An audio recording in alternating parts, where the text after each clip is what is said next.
Дерек жобасында жүргізушілер әріпке байланысты сөздер мен деректер арқылы жарысады. Қонақтар өзіне ұнаған қызықты деректі таңдап, соған қатысты мәліметтерді тыңдауды жалғастырады. Ең көп қызықты дерек оқыған жүргізуші мен ең көп дұрыс жауап берген қонақ жеңімпаз атанады. Бүгін бізде қонақта белгілі стендап комик Талғатпен сұхбат жобасының резиденті авторы Талғат Тынымбай. Рахмет. Бүгін костюмым көрінбейді ғой. Жазира тартып алған ба? Өткендегі сұхбат үшін. күшті. Сіздерді коннект деп отырғыздық. Талғаттың жанында кім коннект болады екен деп алдыңғы выпуста көрдік те, сіздер Талғатпен сұхбат. Сап қылуға жақсы екен. Оң қол әдемі тұр ма? Специально отырдық. Екі қолымызды свободно сізде. Керемет актриса, керемет күшті жан, всегда қазақ контент қолдайтын жан, Жазира Еркін. Рахмет. Және Шапалға алмаймыз, және өте күшті стендап комик, импровизатор, блогер, не бар бүкіл сөз бұл кісіге тән, өте күшті адам. Жаман сөздің бәрін алайын. Мысықты өте қатты жақсы көретін адам, Аңсаған Садирханов. Қош. Сендер. Және біз. Және біз. Біздікі кәдімгі суретпен шығады. Тағы басқа. Жалпы дерек жобасы, құрметті қонақтар, бүгін бізде әр выпускта бір әріптен. Бүгін біздегі әріп А әріпі. Бүгін біз А әріпіне бірнеше көп сөздер дайындап келдік. Болды. Алфавиттің А тұрады басында, А тұрады қасында, Б тұрады жәнінде. Дайындалған. Сол сөздерді бүгін біз кезек-кезекпен оқимыз. Бір мысалы Мирас бір сөз А әрпіне бір сөз оқиды, және сол туралы фактор оқиды, сіздерге күшті бір сұрақ қояды. Өзінің жауабы бар, ол өзі біледі. Сіздер сол жауапты түсіндім. Автомобиль деп соңында бізге машина берейін деп отыр. Соңында айта кету керек. Жаңа біз жоламан екенбіз сұрақтарымыз қойып отырған кезде кім көбірек жауапты дұрыс табады, сол кісіге біздің арнайы сыйлығымыз бар. Қандай сыйлық? Дұрыс сөйлесеңіз, иә. Дұрыс сөйлесем. сыйлық. Мен ұтқан сыйлығымды Жазираға беремін. Егер ол арзан болса. Жауап бермей қалды ғой, сыйлық онша емес. Жоқ, сыйлық интрига Егер болса сыйлық керемет болса, өзім алып қала беремін. Ой болса бастайық. Бастайық. Мирас бастайсың ба? Бастайын ба? Переход жоқ дейді. Монтаж жасайсыз. Деректер. Свечка салат бәр қазір. Дерек. А әрпінен өте барлығымызға таныс сөз. Ассалаумағалейкум. Жоқ. Ат деген сөз алып келдім. Ат. Білесіздер ғой, аттың не екенін? Сразу мен туралы бастайсыңдар ма не? Жануар ат па? Ат, яғни жылқы. Есім ғой. Жылқы. Сен сол есім деп ойлап отырсың. Мен ат деп ойлап отырмын да біреуге. Жеті қазынан бірі. Ал внимательно тыңдайық Мирасты. Ат, яғни жылқы әлемдегі ең сезімтал жануарлардың бірі. Олардың есту қабілеті керемет дамыған, әр құлағын 180 градусқа жеке-жеке бұрып, дыбысты шыққан бағытты нақты анықтай алады. Қалай? Құлақтарын бұра ала ма не? Мен құлағы бүйтіп қозғалған ат көрмеппін. Жылқы құлағын көтергенде Бүйтіп тұрып қуады ғой ана нелерді. Шыбын маса кейбір дегендер мінсе бүйтеді ғой. Еще шыбын қуады. Еще шыбын қуады. Еще білесіздер ме, жылқы бүйтіп көтерсе, құлағын қатты көтерсе, адамды тістегісі келіп тұр деген. Жоқ, жалпы не істеп тұр ғой? Үркіп тұр. Егер бір құлағы былай тұрса, қарату керек ол жылқы. Сондай-ақ жылқының, аттың, яғни жүрегі өте үлкен, орташа салмағы 4-5 келіні тартады екен. Егер де аттың құлағы бүйтіп тұрса, ол күшік қол. Ол ат емес па? Ол ат емес. Жалғастыр, кесім сұрайды. Құрлықтағы сүтқоректілер арасындағы ең үлкен көздері бар, әрі көз алды олардың шамамен 360 градусқа дейін көре алады екен. Оны енді көзі әдемі енді аттар. Көздері әдемі. Арнайы сен көзіңе жетпейді бірақ. Менің көзім сияқты ғой, аттардың көзі. Сен көзің более крокодилге келеді, ше? Крокодилдің көзін көргенсің бе, ше? Иә. Крокодилдің көзін көрген. Аттар арнайы буын құрылысының арқасында олар тұрып та ұйықтай алады. Дүниеге келгеннен кейін бірнеше сағат ішінде жүгіруге де қабілетті екен. Тұрып ұйықтайды. Автобуста да тұрып ұйықтайды. Солай айтайын деп отыр едім. Біз мектеп кезде бәріміз ат болғанбыз ғой. Автобуста тұрып ұйықтайды. Бүйтіп ұйықтайтын едік қой. Сонымен қатар есте сақтау қабілеттері де жоғары, өз иелерін өмір бойы есте сақтай алатын жануар екен. Ұмытпайды. Аттар базар жан. Енді сұраққа келетін болсақ. Сұрағы бар ма? Иә. Не еттің десе? Түсінікті айтыңыз. Қазақстанда қай жыл құрылды деп бітсін. Бір автобуспен жүрген, сол нешінші автобус? Гай Юлий Цезарь билеушінің сүйікті аты болған. Япония. атының аты инцитат, латынша желаяқ дейтін мағынаны білдіреді. Жүйрік ат деп. Мгм. Бұл жылқыны соншалық жақсы көрген, ол оған тіпті піл сүйегінен қора жасаған, алтыннан су ішетін ыдыс жасап берген өзінің атына. Да. Және қымбат әшекеленген заттарды да мойнына іліп сөйтіп сыйлаған екен. Атқа, иә? Әйелінен қатты қараған ғой. Қыздар махр сұраса сөйлейді еще. Сол кісі кім Айта ғой? бер. Грек қой. Юлий Цезарь грек қой. Цезарь ма? Салат қой. Дирек. Ренжітпеңдерші, кетіп қалатын бар. Ол тіпті аттың Цезарь жанында... ма? Француз ғой. Жоқ. Цезарь Досы? деген ол. Рим ғой, Рим Рим ғой. ғой, ежелгі Рим. Наполеон, иә, француз? Наполеон ол торт. Жоқ, салат деген өзінің атына салат, өзінің атын берген ғой, сол салат. Греческий салат деп, пожалуйста. Сөйтіп Цезарь салат. Ол кісі соншалықты атын жақсы көрген, тіпті ат ұйықтап жатқан кезде жанында адамдар шуласа өлім жазасына шейін кескен екен. Ойбай, жынды екен, иә? Атының ұйқысын бұзған үшін. Шешеді. Кішкене, иә. Артық кетіп қалыпты. Так. Енді сұрақ. Алайда ол аттың Рим империясында бір ерекше лауазымы болған. Атқа лауазым берген. Юлий Цезарь, ол қандай лауазым деп ойлайсыздар? Зам. Барып кел шауып келді, жақсы шы. Келе ма? Негізі содан шыққан сияқты барып кел шауып кел деген аттан зам болған. Генерал болған шығар.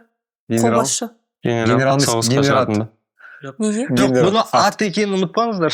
Түсініп тұр ғой. Жоқ, ол атты қатты жақсы көріп тұр, значит, оны қатты бір өліп қалатын апасын жерге жібермейді тұр. Соғысқа жібермейді. Жібермейді соғысқа. Я қолбасшы емес, значит. Ты умный, да? Домохозяйка. Домохозяйка. Оны бір андай... Домохозяин. Домохозяйка. Қорқынышты жерлерге жібермеген, өліп қалады деп. Так, бұл профессия қазір бар ма? Бұл профессия... Лауазым деп айтады. Лауазым. Енді аты өзгеруі мүмкін, бұл профессияның қазіргі таңда. Я бар. Болды. Уәзір. Уәзір деген, мысалы үшін аты өзгерген уәзір. Бұл, мне кажется, ол не болған. Министр деп па? Қазіргі оны былай айтайды, бақша қыратын бар ғой, акиматтарда. Ол жақта Гүлқархан. жүрген бұл тазалап. Гүлқархан акиматта істеймін дейді па? Да, солай. Енді менің ойыма бір нәрсе келіп тұр енді. Сұлтан деген. Бірақ енді Юлий Цезарь сұлтан болмаған шығар. Ансаған бағанадан бері жақын, бірақ енді атқа ондай уәзір дейтін лауазым берместен бұрын бірінші ондай нәрсені Прописка.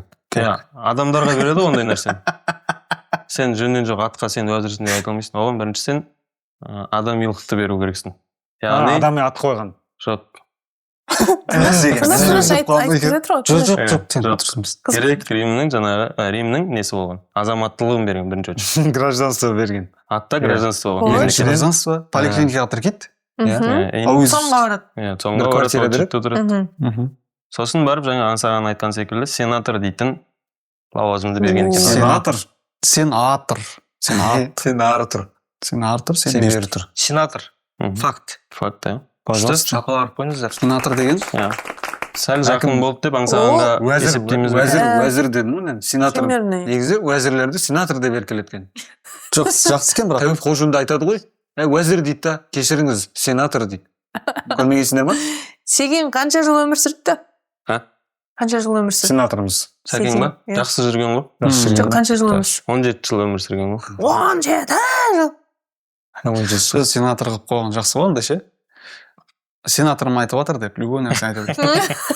Сенаторым айтып отыр, басын алып тастады деп отыр. Соңында қамалып атады ғой. Сенатор кінәлі оның бәріне деп. Күшті. Рас, әдемі. Факт тамаша. Мен әрпіме сөзім Атқа Жазира қарсы. ханымға, жалпы сенде барлықтарыңызға жақын актер сөз. Актер. Актер, көктер дейді бар еді ғой. Актер латын тілінен әрекет етуші деген мағынаны білдіреді. Кейбір актерлар рөлге соншалықты беріліп кетеді, тіпті түсірілімнен тыс уақытта да сол образбен жүре береді. Солай ма, Жазира ханым? Дұрыс айтып отырмын жолы. Өтірік айтып мүмкін просто. Жоқ, олай актер Образ айтып. Все, ладно. Мен камера үшіндер.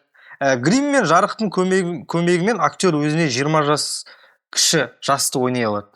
Грим мен Актерлар кинода сүйісу немесе белгілі бір көріністер ойнамау үшін дублер пайдаланады. Мен өзіме керек факторлар жазған ғой. Төбелесте. Сұрақ. Ежелгі Грекияда барлық рөлдерді ер адамдар ойнаған. Тіпті әйелдің кейіпкерлерінде еркектер ойнаған. Сұрақ неге? Мен ана жауабын білемін. Оңай сияқты жауап, Иә. неге? Білесіңдер ма? Мұхтар Әуезовтің Еңлік Кебек деген ең алғашқы пьесасы бар. Мінекей. көрсетіле ма Мгм. спектаклі Мгм. барлығы еркектер ойнап шыққан еңлік кебекті Бірінші қойылым ба? бірінші қойылымы Қойшы. Факт. факт пожалуйста Тамаша. не үшін ойнап Не шыққан үшін? Факт емес, дерек.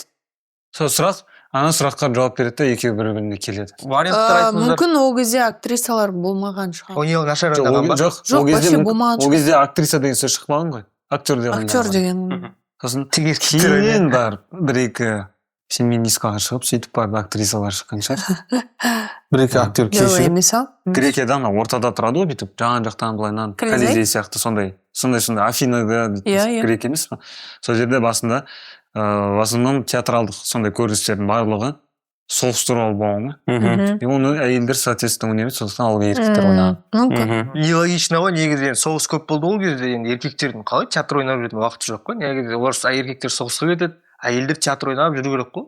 Негізі логично ойласаң Red негізі. Flag екенсіз. Әйелдер мен балдар иә. Ред театр флаг ойнап. ба? Гректер. Директор иә. жоқ Так. гректер грек флаг Заңдылықтарға байланысты, болды. діни заңдылықтарға байланысты тоже сәл байланысты. Өздерінің діндеріне тоже. Мгм. Папа Римский там. Мау. болды әйелдер басқа Сонда- еркектермен Сонда сахнада жалаңаш ойнамау керек еркектің мүсінін жасау Нормально. нормально.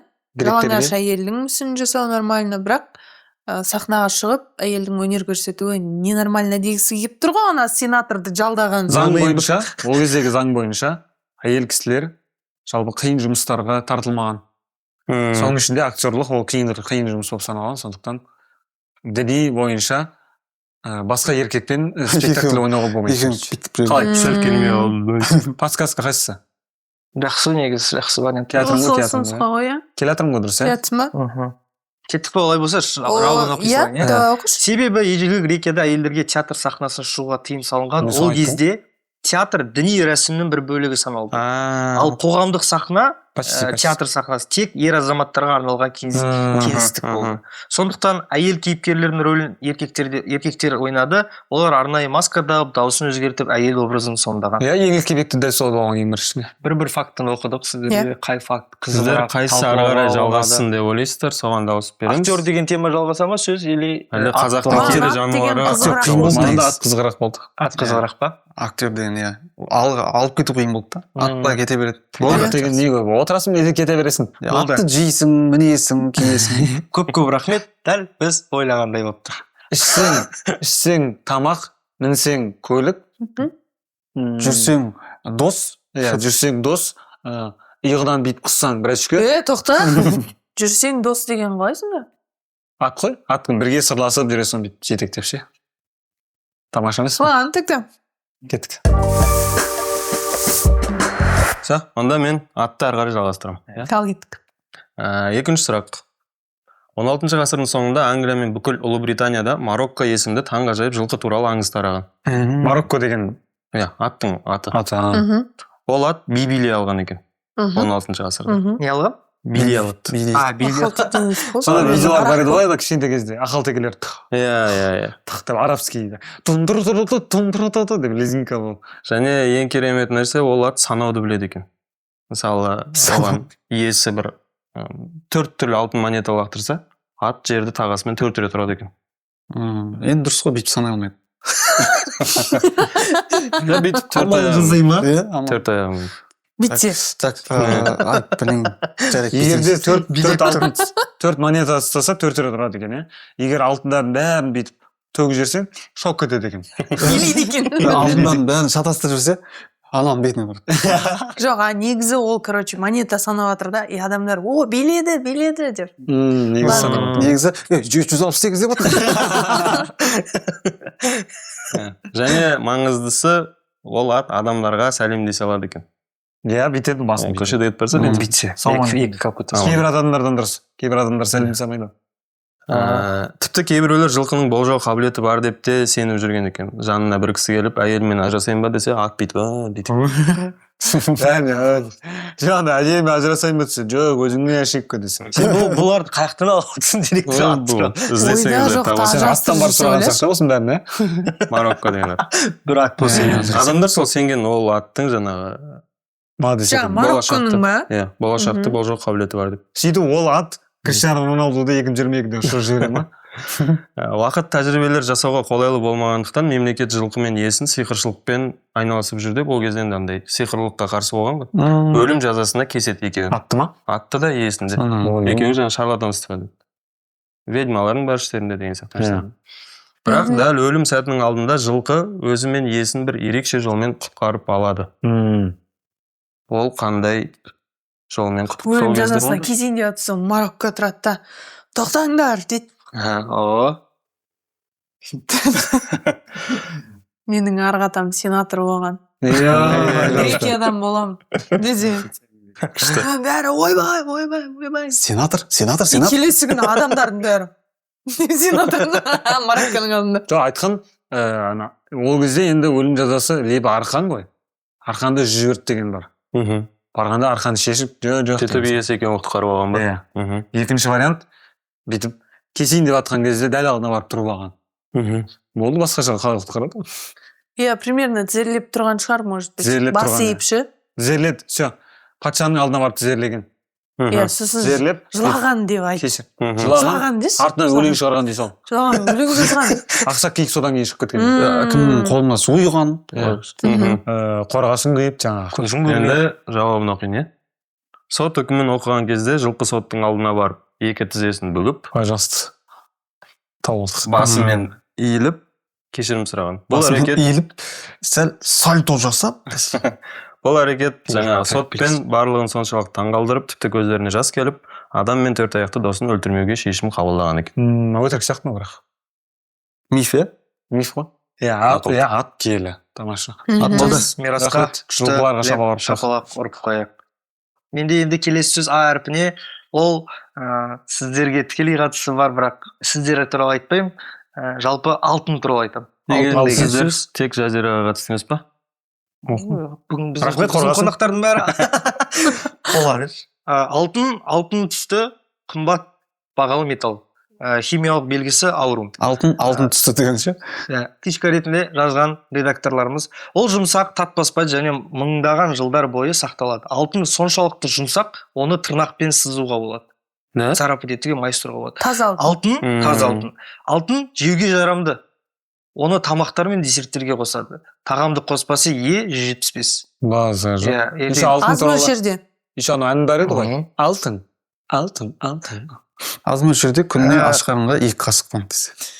Минимально 70 килограмм адамның ағзасында шамамен 0,2 миллиграмм алтын болады. Бәріміз бір алтынбыз деші. Көбісі қанымызда. Әріміз қоссақ та бір жақсы жағдайын жасап кетуге болады соңында. Қанда бар ғой. Өміріміз соңында. Қанда бар ғой. Қанда бар менде. Біздің қанда темір бар ғой. Алдар. Бізде еще 80% суымыз немене бар? Адам емеспіз бе? Мұхитпіз бе? Қоспа бірыңғайды. Үстінде қойып түскен.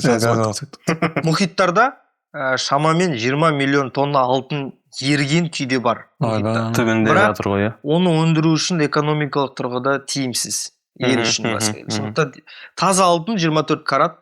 Алтын әрқашан құндылық өлшемін білдіреді. Өйткені өмірде де, мысалы біз золотые времена дейміз ғой. Алтын кездері. Күш біреудің қолы шебер болса, алтын дәуірі. Қол алтын, бірден алтын дәуірі. Жамандап айтпайсың ғой, Анау алтын. Анау алтын қатын келді. Андай айтатындар бар. Алтын қатын. Алтын қатын келді. Қолына турецкий алтын тағып атты. Ойынша турецкий алтын. 1914 жылы ұлы ғалым Нильс Бор. Қай жылы? Нильс 14 жылы. 1914. Нильс Бор білетін шығарсыздар. Бірінші дүниежүзілік соғыс басталған жыл ғой. Ғалым Нобель сыйлығын алады. Медаль ғой, алтын медаль. Бірақ 1940 жылы соғыс басталады. Нацистік Германия әскерлері Данияны жаулап алады. Ол Нильс Бор Данияда. Сөйтіп ол анау Нобелевский премия алтынды тығу керек, медальды бір жерге тығу керек. Өйткені алтынды Германиядан алып шығу или нету, ол өлім жазасымен тең. Даниядан, да? Даниядан вообще. Целым алтынды тығу осындай. Немістерге ұсталып қалса? Немістерге ұсталып қалса, алтын тартылады, сені өлтіріп тастаған. Сөйтіп ол не істерін білмейді. Өйткені іздестіру өте жоғарғы деңгейде өтеді. Ол по-любому тауып алады. Сөйтіп бұл кісі тұрады да өзінің досы Дёрт де Хевеши деген досына барады да, досына айтады, не істеймін мен бұл алтынмен. Досы тұрады да бір ақылды шешім етеді. сол арқылы алтынды ол тығады и немістік әсер келген кезде ол алтынды таппайды. Ол қандай шешім? Андай бір жеріне тығады дейтін жауаптар ма андай алтынды. Сондай жауап сразу келіп тұрған. Болды менде Бірақ ол мынандай ғой. иә домалақ алтын. Сол жұмсақ қол. Жұмсақ бұл. Менің ойымша Теркадан өткізіп бетіне сыр сепсең. моцарелла галбани деп алдап жіберді ма? Күнде кешкісін бүйтіп. Бұл өте қызық. Өте қызық жауап. Болды. Кімге ғой? Негізі. Ломбардқа өткізіп жіберген ғой. Кейін немістер өтіп кеткеннен кейін 18 күнде алып шыққан ломбардты. Қымбаттатып оны. Пениясын төлеп. Пениясын төлеп. Олай емес пе некі? Соған сеніп отырсың. Көр, негізі көр. Мен біліп тұрмын енді. Ол алтынды сковородкаға ма еріткен да? Сковородка алтын болғанда. Жоқ, алтын анау нәрсеге ермейді ғой негізі. Үстінен жайлап жұмыртқаларды жайнатып жіберген да. Күткен кезде Ай, келгенде отыр деп па? деген кезде Бұл да ой емес, деп. иә? Қазақилыққа салып жүрдіңіздер ау? Онда бүйткен ғой. Немістер кіріп келген ғой. Сол кезде немістерге жайлап ән бастаған ғой. Сенің анаң алтын деп, менің анам алтын деп. Мен ана алтынды көрсеткенде мен мамам осы деп. Мамасы алып кеткен бе? Күніне жайлап жеген ғой. Сөйтіп сол адамнан кейін бүкіл адамда бар деш. Бірақ оны қалай алады? Андай да неше. Анау алтынды Ситадан өткіз. краскамен бояп, короче. Ол золотистый ғой. Жаңағыдай шайба деген қалай сендерге? Алтынды бояған қараға бірінші. Қараға бояғанда сөйтіп хоккей ойнаған ғой. Есігінде ойнап жүрген немістер келген не істеп отырсың деді шоккей. Мен Данияда немене хоккей ойнап. бірыңғай хоккейист екен. Хоккей ойнап кетіп. Неге дейін барған ғой? Тала жаз. Хоккей ойнап жүр ма? Хоккей. Бір тасқа тиіп қарасы түсіп қалып ше. Сәл алтын көрініп. Шекараға дейін барған ғой? Ұстап алып ше, баратармын деп ше. Алтынды көмірдің арасына салғанда, көмірдің арасына. Жаздығында. Мүмкін бұл еріткен кезде басқа химиялық элементпен байланысқа түссе, Цвет өзгереді. түс өзгере ма, формасы түсі өзгеріп кетуі мүмкін. Түсі өзгермейді. Алтын түсі өзгермейді дейсіз. Еріткенде, Жоқ, ана бірдеңемен перекрываться етіп кетпейді. еріткенде, иә, сөйтіп бірдеңе жасаған ғой, ложка ма? Сөйтіп тұрған шығар. Ол табылады ғой ложканда. Кстати, бір қызық факт, алтын түсі өзгермейді ғой алтын. Білесіздер ма, ол шымындап, жылдап болсын, ол вообще не ржавеет, ничего. И оны атомный молекулаларға дейін измельчать еткен кезде ол түсін өзгертеді. Түсін өзгертеді да. И бірдеме бір қысым бірдеме келген кезде ол өз түсіне қайтадан барады. И сіздердің дедім ғой, в целом не бар ғой, аяқ ауырға тексеретін тест. Соның ішінде сол алтын, сол ананы частица. Сол анау қысым келген кезде ана алтын түсі өзгеріп, ана қызыл полоскалар. Фыдан бастама, фыдан бастама. Не ол прикольно. Жоқ, бұл жай фактор. Ол еще нендей ақ қой. Жоқ, х дейтін әріп бар ма жауында? Жоқ, ұнтақты оның арасына қосып жіберу. Бір шартын айтшы, табамыз деші. Бірінші сөзі олар. Олар. Жаңағы досымен. Олар екеуі. Мен сіздерге оқып берейін мұнда. Олар алтын медальды патша сұйығында царская водка ішінде ерітеді. Ол химиялық реактор, водка деген бар ғой, арақ емес, царская. Ол атом мен тұздың қосындысы. Медаль жоқ болады да, сұйық түрде болады. Ал царская водка өзі сары болады. И получается, ол бутылка ішіне ана царская водканың алтынды құйған кезде ішінде алтын жүзіп жүрген көрінбейді. Просто бір маша сияқты болып тұрады, короче. Ойладым осыны жаңа. Сөйтіп оны шкаф қойып қойған, немістер келіп ана нажы фу дегенде кетіп қалған. Сөйтіп мына ғалым бор барып, соғыс біткен соң, бәрі біткеннен кейін алтынды жаңағы неден царская водканы бөліп, ана алтын сұйық алтынды ана неге апарып, Нобелевская премия берген жерге апарып, қайттан медальді өз атына жасатып алған, қайттан сол форманы. Емен жақсы екен. Өте прикольно. Что за водка? Сонда Бұл химиялық реактор. Қай жинал болады? Атом мен тұздың қосындысы царская водка деп аталады. Патша сұйығында, иә. Жақсы екен. Ничего себе. Google жазсаңыздар екі вариант береді. Реально арақ береді, кәдімгідей царская водка деген 50 градустық па, и екінші вариант осындай химиялық. Алтын сәл қызық болып кеткенше еще. Осы жолы мына жақ қызық болды маған. Алтын көрсе пеште жолды таяды дейді ғой. Сендер соған бірден алтын дейді, бірден соған кетіп қалдыңдар. Сенде не болды? Мен періште Марокко ғой. Тағат па? Марокко үшін кешірім сұрау. Басын екен. Кешірім сұраған. өтірік деп ойлаймын.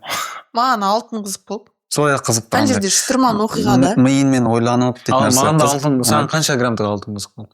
585 проба ма? 750 деген. 750 деген бар ма не? Маған онда 815. 750? Просто көп айтып жатқан жоқпыз ғой. Онда алтынға дауыс береміз ғой, иә? Алтын. Болды, кеттік. Рахмет. Мен онда сразу жалғастыра берейін ба? Иә, алтынның Иә. екіншісі. Жоқ, тоқта. Мен жалғастыр. 1970 жылы бір коллекционер ұлы Рембрандт деген кісі суретші салған картинаны сатып алады. Ол коллекционер, бір суретші картина салған. И ол картинаны бүйтіп қойып қойса, бір ерекше картинаны, жаңалау, стиль бәрі. Сөйтіп адамдар, мен полиция деген сияқты тергеушілер бәрі келіп, мына картинада бір күдік бар.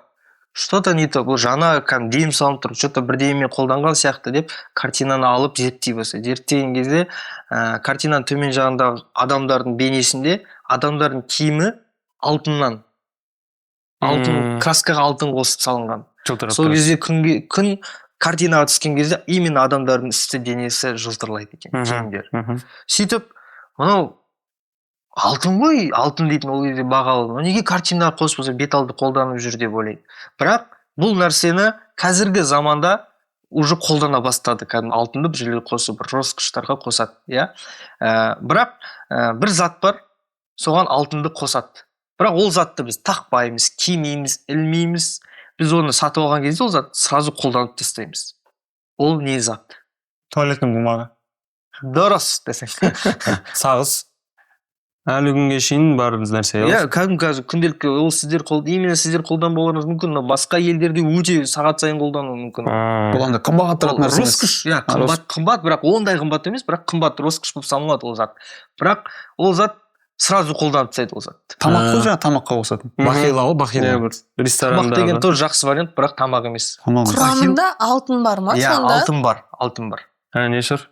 Кейбір зубочисткалардың басы жазылып болып тұрады ғой. Кейбір зубочисткалар золотистый, короче. Роскоштан мен бүйтіп тісін шығитын. Салфетка дейтін. Сол ма? Салфетка. Онда зонтик қой. Әртүрлі нәрсе берсеңші. Онда бір Ол зат қой, иә? Зат. Оны кәдімгі адамдар қолданады. Негізі сіздер де қолданасыздар, бірақ басқа түрін қолданасыздар. Мороженое ғой. Негізі алтын қосатын мороженое бар ғой, білесіздер ма? Сылап жүре бермейді. Абу-Дабиде бір отель бар. Мороженыйға алтын сетеді. Иә, золотой стандарт. Көп қой ана, кімге? Ой, тезірсірі. Холланд ұйықталсын. Бедный күлкілер естілді, золотой стандартты білетін. Стейктің бетіне жабыстырып береді ғой? Иә, сондай да бар. Ол енді өтірік алтын шығар. Түсінім, қайрақ. Пышақты қайрайтын ше? Қайрайды жоқ. Пышақ онда. Ол заттан адамдар рахаттанады. Массаж. Қолдануы 3-4 минут максимум, бірақ рахаттанады. Темекі. Золотистый массаж. Темекі. Дұрыс жауап. Тамақ. Базар жоқ. Гаван сигаралар. Гаван сигараларының ішіне қағазына алтындар басады. Ана шеккен кезде ана күлі құлап қалмайды. Алтындар ұстап тұрады. Алтын жанбайды.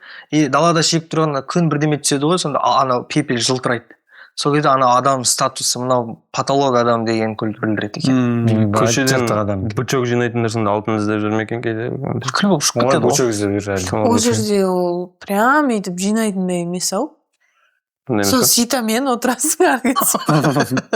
Мен алтынға қарсы не оқимын? Әрпінен алфавит деген сөз ба? Алфавит білесіздер ғой, неге? Алфавит сөз араб тілінен енген, альф және ба деген Отырас жәнде. атауларынан шыққан.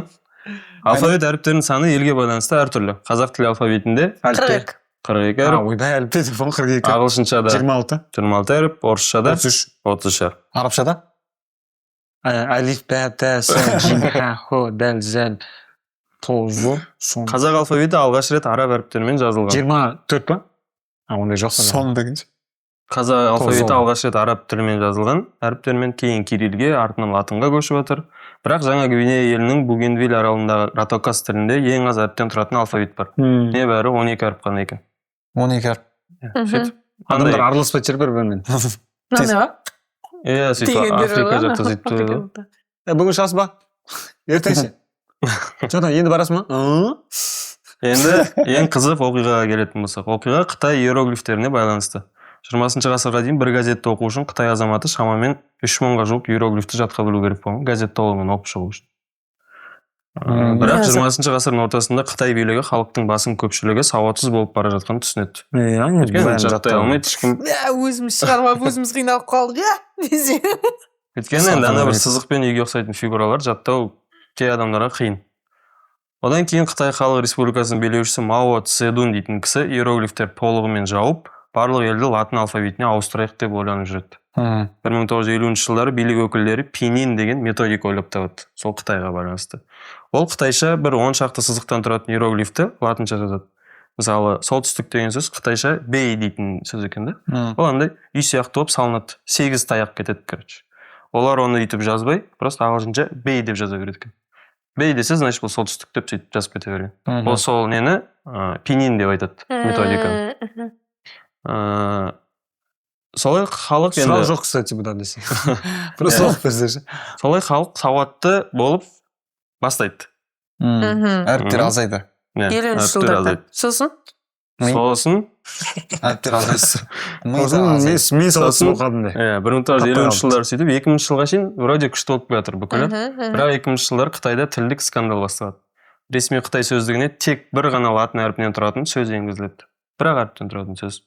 Бұл сөз сонша танымал болып, барлық адамдар мектеп оқушысынан бастап қарттарға шейін қолданып, енді тұрмыста көп қолданып кетеді. Сол бір латын әрпі қайсысы және ол қандай мағынаны білдіреді деп ойлайсыздар?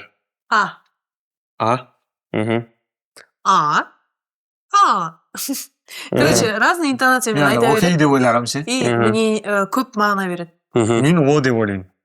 Өйткені о таңғаласың ше. Ондайды біз қазақтар емес пе екен қолданатын о дегендерді Қытайларда қолдана бере ма? Все, мен түсіндім. Y деген әріп қой, Y. Y деген өйткені Y дей береді олар. Дұрыс келіп тұр ма? Тасын ба? Бір әріп, бірақ ол әріптер емес екен. Ол әріп емес пе екен? Өкінішке қарай. Именно латынның бір әрпі, латынның. Латын алфавитінің бір әрпі. Таблы. Негізі 26 әріпті қатарынан айтсақ тауып аламыз. Онда тоқтаңдар.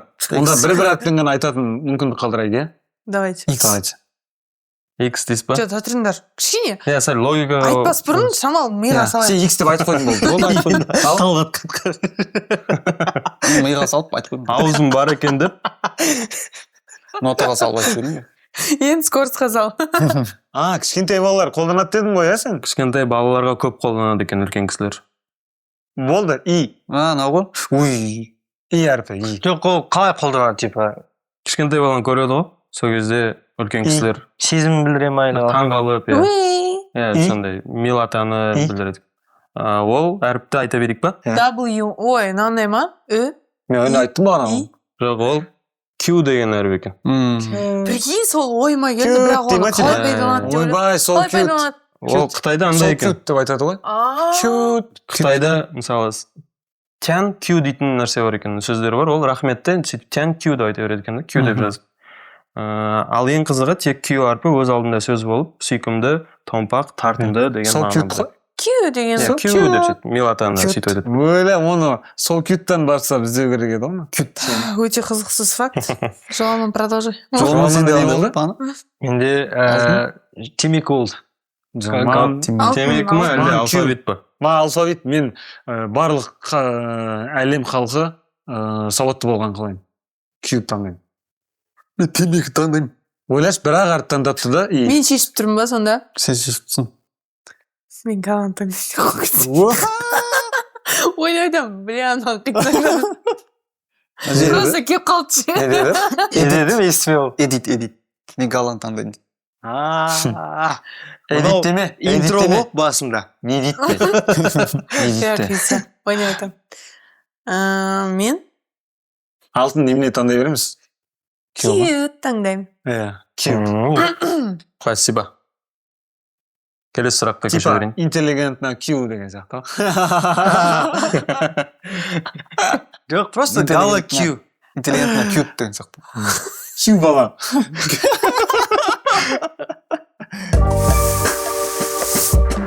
Алфавиттің басындағы А әрпінің шығу тарихы сіздерге қызық деп ойлаймын. қалай шыққан олар. О, мынау. Давай. Жалпы ежелгі финикиялықтар шамамен 3500 жыл бұрын алфавиттің негізін қалаған сол кісілер екен. Финикиялықтар. Иә, тайпалар. Финики. Сол кезде олар қой, ат, сиыр сияқты жануарларды бір ғана дыбыспен андай а деп айта береді екен. Мына жақта қой, сиырлар өздері үйде қолға үйретіп жүрген кездерінде а дейді екен. Түсіндіңіздер ғой, иә? Типа қойлар а. Қой, сиыр, малдарды сөйтіп айтқан. А деген. Көшеде біреу сізге ұнамай баратса, а деп айта берсеңіздер болады. Және сол а деген малдар деп айтқан сәл грубо екен, иә? Бірақ жануарларды сол сурет арқылы бейнелейді екен ол кісілер. Стеналарға сурет салып жаңағы. Алғашында әріптер сурет болған. Әрбір әріптің өзі нақты бір нәрсені білдірген. Ал енді а әріпі қандай суреттің негізінде салынған деп ойлайсыздар? Сол суреттен кейін гректер алады да ананы а әріпі қылып жібереді. Бірақ ол бір суреттен шыққан екен а әріп. Менде екі нұсқа бар. Біреуі ол адамның бейнесі. Примерно. Былай тұрады. Екі аяғымен. Бұтын талдайтып түзетіп. Иә. Примерно силуетқа қараған, былай ғой, типа. Екінші нұсқа ол үй. Үй? Үй. Жүретін үй. Иә. Үшінші нұсқа? Просто үй. Үшінші нұсқа? Просто аяқтарын салған ғой бүйтіп ше? Бүйтіп сала береді, төрт аяғын бүйтіп саласың ғой. Сөйтіп салғаннан а деп. Андай күн деген сияқты бір нәрсе. Күн. Шуағың төмен қарай шашады. Күнге қатты мән беретін адам. М әріпі, короче, өзімен қырып қойған ғой, үйде отыр. Екеуі ажырасып кеткен ғой да? Жоқ, егер... И ананың баласын бөліп алғаннан кейін олай кететін болсақ, ю деген әріп метис болады ғой. Н мен оның баласы болып тұр ғой. А деген бұрынғы Л. С дейтін кириллицаны айтып отырсыз ғой. С дейтін толық емес ол. Кәдімгі а ғой, иә? Оны бір жануарға қарап салған ба? Жоғымен чуть жақын өйткені а деп біз жануарларды айттық. Қойды, сиырды, атты айттық. Ф деген сүңгісі бар. Бірақ тағы да бір... Ф деген сүңгісі бар. Т деген кепкісі бар. Келе береді ол. Кепкісін артқа қарап. В деген екі қабат әйел. Екі қабат әйел. В деген твердый знак қатты жүріп баратыр. Шаш жолдырып шығады. Екі қабат емес әйел. Б деген кепкі киіп алған, қарын шығып кеткен ағайын. Бәке ғой, бәке. Г деген ат.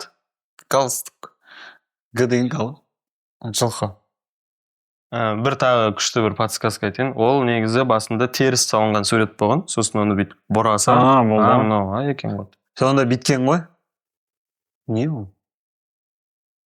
Мүйіз или құлақ? Мүйізі бар ол не? Қошқар. Мүйізі бар? Ойбай, қазір сиыр деп ойлаймын. Бұқа. Бұқаның суретін стенаға сөйтіп салып жүрген енді ол кісілер. Артынан бірнеше ғасырдан кейін гректер стенадағы суреттерді көріп, ананы бүйтіп төңкеріп, гректер архитектор ғой бүйтіп қарағанда, давай. Төңкергенде, иә. Хорошо, төңкерген. Әйтпесе қиын болады ажырасу ше. Былайынан жазып жүр. Хорошо, былай төңкермеген, иә. Бүйтіп жазуда қиын ғой ше. Рахмет, тамаша. Аның тарихы, иә? Әріптің тарихы бар, көресің? Қошқарларға қарап, бұқаға қарап неткен ғой, хотя бы ровный ше. Қошқарларға қарап істесейші. Қисық болар, иә? Аяқтар бүйтіп тұратын сәл. Л ғой? Мүмкін болмaz бұл жерде. Ағылшынша Л деген ол құлаққағанғы қазақша. Өрмекшіге қарап салмағына шүкір деп. Мирас, рахмет. Өрмекшіге қарап салған ғой, жыны. Жыны? Онда Жазира қарап салған. Менің неме Оны маған қарсы. қарап салған. Мәс. Аңсаған. Ж деген екі гейкі. Неге гейміз? Гейміз шығар? Екеуі бүйтті. Дос. Келесі А. Егіздер. Мә неге гей болу керек? Егіздер важно. Келесі А әрпіне менің сөзім ол ара. Ара. Ара. Ара әлемдегі адамға тағам өндіретін жалғыз жәндік. бір шай қасық бал жасау үшін ара шамамен 2000 гүлге қонады. Бір шай қасық. Бір ара бүкіл өмірінде бір бар болғаны жарты шай қасық қана бал өндіреді. Бүкіл өмір бойы. Ойлаңыздаршы, сіздер мынандай бал қаншама ара еңбек етті, тер төкті. Бүкіл өмір бойы бір ақ қасық бал шығара ма? Ақыр құр Жарты қасық. Бір ара жарты қасық. Ол қанша өмір сүреді деді жаңа? Естімеймін. Білмеймін. Аз өмір Сіз сүремін. ол жағын сұрамадым, асығыс болды ол ара. Оны жазады. қандай жол кезде сен шағылатқан кезде сұрап үлгеріп Шағылатқан кезде айтасыңшы ақыр келді. Араның 5 көзі бар. Аралар адамның жүзін тани алады естіп. Айтады, анау ара келіп бір демесін істесең келіп шағып кетеді ғой сен. Иә. Олар кім сен жаттап алады. Бля, эти запомнил деп ше. Сол үшін олар действительно танып қуалай ма сонда? Қуалап жүріп бытышын шығарады. науғай дейді ағасында бір сәл андай көзі минус ара болса ше науғай бұл емес қой Мынау деген ағаш қой. ана бір видео бар еді ара шаққан деген жаман екен ғой Бал, ара өндіретін бал бұзылмайтын жалғыз тағам. Біраз жылдар бойы. Бір секунд. Бүйтіп маска киіп араның ұясын бұзып, қашып барады, преск шешіп қойсын. Ұшып барады. Маска киген біреуді көрген досың ба десе? Онда араның үйін белучий құрта берсе болады. Көздерін жаттап азашы. Бұрын кейбір патшаларды жерлеген кезде ара балын құйған. Чтобы анау бұзылмайды ғой, денеде бұзылмайды деп ойлаған. Тәтті жатсын деп. Фиг. Ара қанатын секундына шамамен 200 рет соғады. Соның үшін Секундына? ана ызын естейміз ғой біз, ара деп тұрады ғой, ана қанатының жылы ғой. Ол зылмейді. Өзі айтама деп ойлағанбыз. Несі ма? Егер сен де секундына 200 рет қолын былай қозғалтатын болсаң, онда сондай дауыс шығады. Секундына неше екен ғана? Бір, Сенде жоқ, зы емес сенде. Г-ма, г. 4 рет істеді. 5 рет, енді осында 40 кесе көбейтсең. Үйі бар. Мен қызым сияқты айттым ғой. Мынау уже Ара, қараңдар, қызық факт. Ара адамды шақса, ара өледі. Обязательно. Өйткені адамдар татығы ал араны адам шақса тоже өледі. Енді қызық сұрақ, өте қызық. Бұл 2012 жылы Францияда болған бір жағдай. Аралар, рас болған жағдай, аралар бала кеп жүрді. Бір күні аралар бір моментте бал сары ғой, сары түсі, золотисты цвет. Тұрады, жасыл бал бола бастады. И көкшіл. И сары жоқ, сондай түсті болып кетеді балдар. Халық түсінбейтін олар. Найнчон тыңдап кетті ғой. Білмеймін таңдай. Сөйлеші. Сіздің керек емес. Қалғанда чаңғанчақ шар көшіді. Адамдар түсінбейді. Не жағдай болды деп ойлайсыздар? 2012 жылы Францияда бұл. Наркоман өңгей. Жаңағы ненің шеккен жат? 2012 жылы Тур де Франста бір велогонщик. Осы жерге жем білемін. Бір велогонщик кетіп баратқанда гүлдердің үстіне красок төккен. Сол ара балын гүлден алады ғой. Может, көк гүлдерден алу болмайды. Гүлдер, көк. Жоқ, гүл. Неше түрлі будандастыру арқылы жаңа жеті адам қарамай ұрған ба? жаңа сорттар шыға бастаған гүлдің. Гүлдерге жаңа сен айтпақшы бояу қосыла бастады. Содан кейін химикаттар ма? Химикат. Бургер Францияда Париждің айналасындағы, Эйфель башняның айналасындағы гүлдер, ол гүлдер всегда әдемі болып тұру керек. Сондықтан Францияның басшылары гүлдерді әдемі қылу үшін давайте бояйық деген. Полный бояп тастаған гүлдерді. Жасылға бояп тастады олар гүлдердің бәрін. Сөйтіп көкке бояп тастайды, андайға бояп тастайды. Сөйтіп араларға свет кетеді, сөйтіп светтен бал, сөйтіп өзгереді. Дұрыс қой, Пигментация дейтін нәрселер. Серьез ма? Дұрыс емес. Да? Сен жан, қақтың шығарып. Просто бағана Арбаттан гүл алдым да, сол кезде гүлдерді кеше күшті қылып бояп қойғанбыз дейді. Короче, сосын сол есіме түсіп кетті бірден. You know? Олар, короче, бар ғой. Жоқ, шынымен Эйфель мұнарасының айналасындағы гүлдерді бояй ма? Жоқ, бояйтын шығар енді, жын ма? Так правдоподобно рассказывает, бір энциклопедия оқып келген адамша. Подсказка сіздерге. Подсказка берейін ба? Подсказка. Гүл, олар негізі енді гүлден алады ғой енді бүкіл. Гүлден алмаған олар. Вот, гүлден алмаған. Гүлден алмаған олар. Шіртілап тұр ғой бұлар. Канализациядан алған ғой, Демалған ғой, иә. Канализация дегенде жақын негізі. Канализация болота. Болотада жақын. Болотада қайдағы бал? Айналасында жүрсің ғой соған. Болотаның айналасындағы батпақтан. Ол қара бал болу керек еді ол. Все, канализация. Все, Францияда, ана киноны көргенсіңдер ма? Акулы в Париже деген. Ешкім көрмеген ба? Білсіңіз бе? Сен и француздар көрген сияқты. Акулы в Париже деген. шығарған адам ғана Францияда тоннельный андайлар көп, иә? Тоннельдер көп. Так. Жалпы. Черепашки ниндзя жүреді. Келе ма соған? Мен айтып жатқаным. Ал далада. Бекер көрдім. Далада ұшып жүріп Жоқ, логикаға сенетін болсақ, ұшып жүріп бұлар тәттіден алынады ғой олар балды. Иә. Гүлдің ішінде тәттісі бар. Значит, сол Сондай сахарная вата, сладкая вата, әр бәле жейін деген ғой балалар. бургер, кола Қалаға ішіп, барып байқұстар. Паркке шыққанда, Кола жеймін, чикен жеймін, Чипсы жеймін. чипсы жеймін. анан мусордан. Аралар мусорларды аралаған. Сөйтіп мусорларды мусорларды аралаған. неше түрлі нәрселер бар. Мусорлар Свалка. свалкада. Свалкадан барып неше түрлі нәрсені әр бәлені жеген ғой. Жоқ, бірақ определенный бірдеңе жеген ғой. Олар ара өте таза ғой, білесіздер ма? Олар деген Күніне үш уақыт душ қол. кәдімгідей үш уақыт душ кәдімгідей. Онда свалканың ішіндегі свалканы олар свалканы ақтармайды, ара сондай жәндік. Ақтара алмайды. Бірақ анау бір қызықтыратын бір зат болып қалды да, сол жерде мықты еді. Жолынан барған пластиктар, пластик. Не пластик? Свалкаға дейін әкеп берме, өздерін дальше бірдеңе қылыңдар. Бұл дальше Аныстың басында ше андай графика енді ашылатын жер компьютерда ше свалка так. Свалкаға дейін. Пластик өшет ше да жоқ дейді. Свалканың арасынан өскен ғой гүлдер, содан алған шығар. Ақыры гүлден алған ба? Мүмкін тоже вариант жақсы. Көк және жасыл деді ғой. Көк және жасыл нәрселер іздейді да. Мысал үшін жасыл жайлау. Түктігілім. Иә, көк аспан. Көк кілем. Көк аспан, аспаннан. Жаңағы шалшық суға, видимо, гүлдер ма, шөптер өсе бастаған болар. Сөйтіп, Сол гүлдерді алған. Свалкада өскен гүлдер. қалаға келген Свалка гүл. аралар ананы көріп ауыл еске түсіп, дәмін көрейік деп кайфовать етті. Еще ана сөз бар ғой. Еще ана сөз бар ғой. Қалған неге апарып әйтеуір.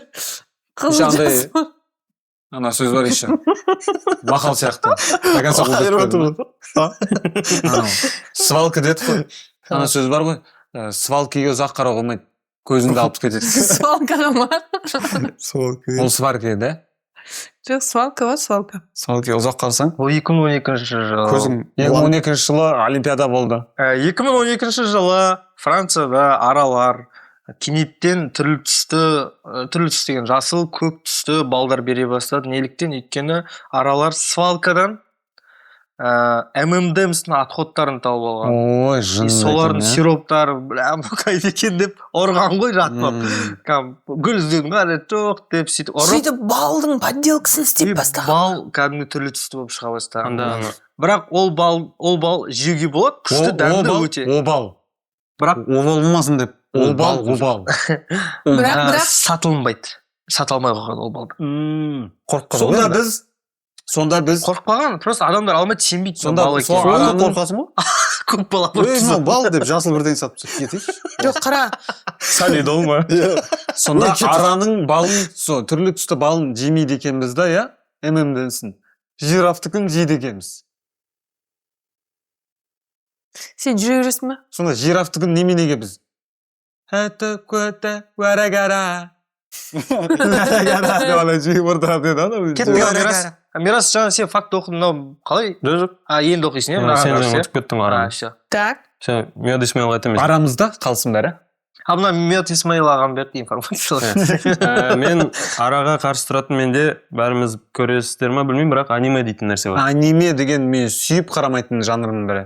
Тамаша. Вообще көрмеген өмірімде аниме. Сол бойы түсінбей кететін шығармын бұл дүниеде. Бізгеміз осындай адамға өтек. Аниме көрмеген адам. онда аниме бұл жай ғана мультфильм емес, бұл Жапония әлемдік мәдениетке ықпал еткен ең ірі құралы. Иә. Аниме сөзі ағылшынның animation сөзінен шыққан, бірақ Жапонияда ол кез келген анимацияны білдірсе, әлемнің қалған бөлігі үшін бұл тек жапондық стильдегі туындылар. Иә, прикинь. Миларында сөйтіп қалған ғой. Еще ана иканың әні бар. Не аниме. Анимия. Анименің басты ерекшелігі оның кейіпкерлерінің үлкен көздері. Бұл стильді алғаш рет аниме құдайы атанған Осаму Тедзука дейтін кісі енгізген. Ол Диснейдің Микки Маусынан шабыт алған екен негізі. Тедзука ғой. Парашютті бәрін құлағын дөу қойған жоқ. Енді ең қызық дерекке келейік. Микки Мауста типа құлақтары дөу ғой. Анимеде бәрі остров собакта мынандай итпен жүрсе. Аниме индустриясы Жапония экономикасының үлкен бөлігін құрайды. Жапонияда жыл сайын 400-ден астам жаңа аниме сериалдар шығады. Қызығы сол, Жапонияда аниме мен манга басып шығару үшін жұмсалатын қағаздың мөлшері елдегі дәретхана қағазынан да көп. Манга деген жаңағы манга маракуя. Кетші. Аниме жанкүйерлері өздерінің сүйікті кейіпкерлері барған жерлерге саяхаттауды жақсы көреді. Жапонияда бұл үрдісті аниме қажылығы деп те айтады екен. Кім қажылығы? Аниме қажылығы. Әмин ұрып отыр қоблес. Мысалы 2016 жылы шыққан Твое имя дейтін анимеден кейін Токиода қарапайым бір баспалдағы әлемдегі ең танымал туристік орын болып кеткен. Осыны көрдім мен тек. Жақсы. Мыңдаған адам сол баспалдақта кейіпкерлер сияқты суретке түсу үшін кезекке тұрған, бұл шағын аудандарға миллиондаған доллар табыс алып келеді екен, туристік тұрғыдан. Енді ең қызық әрі қорқынышты оқиға. 1997 жылы Жапонияда Покемон анимесінің бір сериясы көрсетілгеннен кейін телевизордан бүкіл ел бойынша 600-ден астам адам бала бір уақытта ауруханаға түседі. Бірінші серияны көргеннен кейін. Неге? Бұл оқиға тарихта Покемон шоғы деп аталады. Ол кезде тіпті анимен толығымен жауып тастау мәселесі де көтерілген мемлекеттік тұрғыдан. Не үшін деп ойлайсыздар? Болды. 600 бала тез жауап беріп тастайық. Не үшін түсуі мүмкін? Суицид. Денсаулық бойынша. Я бірінші. Покемон деген сары бәле емес па? Покемон жеген. Жоқ. Анау секіреді ғой. Мен сөйтіп секірем дейді да. Құлағанда. Арандады ғой солар. Секіре берген ғой. Баяғы бригаданы еліктеміз деп бәрі бандит болып кеткен жоқ. Пожалуйста. Секірген ғой, е? Дұрыс. Мынау бірден коронасын берейік. Дұрыс жоқ. Өкінішке орай. Бұл анименің подсказка беріп жіберейін бірден. Графикасына қосылатын нелеріне байланысты. Ұшады ғой, ұшады. Суретіне. Покемон. Покемон ұшады. Балдарды ашамыз деп ойлайды. Шамызып кірші адам. Онда Графикасына дейсің ба? Не, графикасы жаңа көріп отқан кезде визуально әсер етуі мүмкін. Ана не ма? Көз жанарларына қатты әсер еткен ба? Ана цветной болып, қатты бірсе былай көздері ауырған. Көздері ауырып, көздері ауырған. Серияны былай көрген шығар, Құдай біледі соны. Бірінші серия Кибер солдат деп аталған. Ол серияда экранда қызыл және көк түстер өте жылдам секундына 12 рет ауысып жыпылықтаған. Фотосинтезді эпилепсия деген жарықтан болатын ұстама болған балалардың барлығында. Бұл оқиғадан кейін әлемдегі барлық анимациялық студияларға қатаң ереже енгізіледі. Экранда жарықтың жылдамдығын көп қолдануға тыйым салады. Қазір аниме басылар алдында байқасаңыздар, андай экраннан алыс отырып, бөлмені жарық қылып көріңіз дейтін жазу содан кейін шыққан екен. Вау, не деген күшті. Егер мен анименің фанаты болсам, жалпы аниме көрген болсам, мен осы факт таңдайтын. Бірақ маған ММДМС қызық болыпты. Сондықтан мен жолан фактіне. Маған ММДМС қызық болды. Фактым. What the fuck дегендей. Маған негізі ММДМС анимеде тамаша. Негізі бірақ аниме ғой, көп өзгеріс алып келген. Мәдениетті қалыптасты. Мәдениет жағынан, негізі кез келген кино. Тағы да бір қосылатын нәрсе, Бразилияда бұзық балаларға, енді Бразилияда фавела дейтін островтарды барлығы құтырым жақ. Оларға Нарутоны көрсетіп тәрбиелейді екен. Бізде аралар, короче, деп жарсын. Бізде аралар қатты жүгіреді. Маңдайынан мындай бит тағылып бірдеңелер. Осымен аяқтаймыз ба? Ал, достар, осымен фактик бітті. Сендер рек дейсіңдер. Неме? Де деймін, сендер рек дейсіңдер. Давай. Де, рек. Ректі енді басқан жоқсыңдар ма? Стендап комиксің ба? Керемет сыйлығымыз. Жалпы кім ұтты біздің арамыздан? Соңғы айналымда жоламан екендің арамыздан. Сендер ұтқан жоқсыңдар, Жазират? Жоқ, жалпы дерек жобасын екеуін. Мен ұттым, получается, по идее. Негізі 2-2, по-моему. 2-2, ат. Ничья ма? Аниме ғана решать етеміз онда, или бұл қосылып кетті? Жоқ, сізді нені таңдадық біз? Білмеймін. Мен вот анимені таңдағым келді, екеуіңіз, по-моему, ММДМС. Мен ММДМС таңдадым. Мен маған анимені бірақ болмай қалды. Жоламан жеңді ғой. Просто ничья болады. Просто кім ұтылады? келесі шығарымда болмайды ғой, басқа ведущий болады. Сондай бір несі бар да. Жақсы сауал. Нешесінде бар? Бәрібір мәселе ойнап айтамын, әлі қалжың. Неше? Неше бола берсін, иә. Олай болса біздің арамызда Неше? вроде барлықтарыңыз күшті жауап бердіңіздер, иә? Барлықтарыңыз. Біз енді Талғат екеуміз мына жерде кішкене құрмет көрсетіп өзімізге бір-бірден алсақ па деп тұрмыз. жоқ бірақ Бізде керемет сыйлығымыз бар. Бұл сыйлықтың құны 4990 теңге. тамаша. Онда Пакетпен қосқанда- жазираға онда Таксимен қосқанда 6000-ға жеткізуге болады. Онда алтын болса, Иә. Муслиновый одеяло. Не деп ойлайсыздар? Не деп ойлайсыздар? Не үшін сыйлық алсасын? жүрек қой, жүрек. қандай ма? Жастық. Жүрек қой ну. Жазираның как раз машинасы бар. Ана шоу интуиция ма бірдеңе бару керек сияқты. Напиток. Бұл бізде осындай О, күшті керемет қызыл. Аяғы бар жүрек. Иә. Бұл енді мен Араның жүрегі ғой. рұқсат болса бұны өзіме алсам. Болды Жазира. Енді әттең Маған ба? жүрегім жалғыз, бәріңе бірде бөліп беререм демейсің. Осы жерден ұра бересің дейтін сияқты ғой. 14 певр ала алмаған сыйлықты маған беріп отырғандарыңа рахмет жігіттер. 4900 десе 4900 екен, е? Біз алдамаймыз. Так, Бізде мынау ма? факт бар. Мынау иә? Былайынан иә? Жазираның жүрегіне жол тауып тұрмын. Ана жер қойып жүру керек қой саған бүйтіп деп. Аңсаған менің жүрегіме абай болшы. Ойбай. Иә. Галан қолын іздеп жатыр ғой. Ей, жүрегіңнің бағасын алып тастаса, сенікі бағасыз ғой. Хотя бы бір 8 мың қосай. Күшті, рахмет. Тамаша.